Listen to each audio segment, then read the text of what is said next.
Republican party of India या पक्षामध्ये प्रवेश घेणाऱ्याची संख्या दिवसेंदिवस वाढत चालली आहे. रिपाई पक्षात सर्व जाती धर्मांना बरोबर घेऊन सर्व जाती धर्माच्या लोकांना न्याय मिळवून देत असतात. हा विश्वास रूढ होत आहे.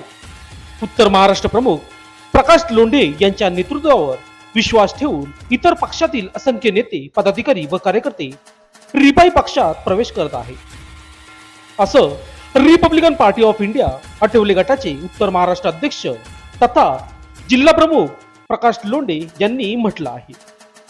Republican party of India Athawale गटाचे जिल्हा प्रमुख प्रकाश लोंढे यांच्या नेतृत्वाखाली मालेगाव तालुक्यातील सरपंच, उपसरपंच, नगरसेवक, जिल्हा प्रमुख, वंचित बहुजन आघाडी पक्षाचे शेकडो कार्यकर्त्यांनी लोंढे यांच्या उपस्थितीत प्रवेश केला. हा प्रवेश सोहळा शनिवारी दुपारी धम्मतीर्थ कार्यालय येथे पार पडला. सदर प्रसंगी या सर्वांचे लोंढे यांनी पक्षात स्वागत केले. दरम्यान पक्ष प्रवेशाप्रसंगी माजी नगरसेवक भारत मजदे यांच्यासह सुरेश डांगळे, प्रदीप गांगुर्डे, केतन भुजबळ, संजय गायकवाड, ताराचंद अहिरे, गौरव जाधव, मनीषा चतुर, दादाभाऊ केदारे, भारत मजदे, यश पवार, रोहन अहिरे, रतिलाल पवार, जयेश बंद्रे, महेश शेंडगे, अक्षय चव्हाण, राज पवार, शुभम मजदे, सोमवती अमावस्यानिमित्त मार्कंडेय गड येथील पहिल्या पायरीवर दर्शनास भाविकांची गर्दी सुरू झाली आहे. मार्कंडेय गड येथे मार्कंडेय ऋषी यांचे मंदिर आहे. सोमवारी येणाऱ्या अमावस्येला या ठिकाणी दर्शनासाठी भाविकांची गर्दी होते. दिनांक 26 मे 2025 रोजी भरलेल्या सोमवती अमावस्येला पहिल्या पायरीवर दर्शनास भाविकांची गर्दी झाली. गडावर जाण्यास प्रशासनाकडून बंदी असल्याने भाविकांना पहिल्या पायरीवर दर्शन घेतले.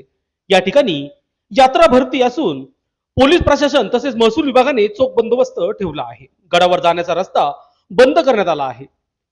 ग्रुप ग्रामपंचायत मुळाने यांच्या वतीने या ठिकाणी व्यवस्था करण्यात आली आहे. मार्कंडेय गडावर जाण्यासाठी बंदी असून कारण 2023 मध्ये या सोमवती अमावस्येच्या यात्रेदरम्यान मार्कंडेय गडावर जाणाऱ्या रस्त्यावर काही दगड खचून पडल्याने 2 भाविक जखमी झाले होते. गडावर जाण्यासाठी रस्ता अरुंद आहे.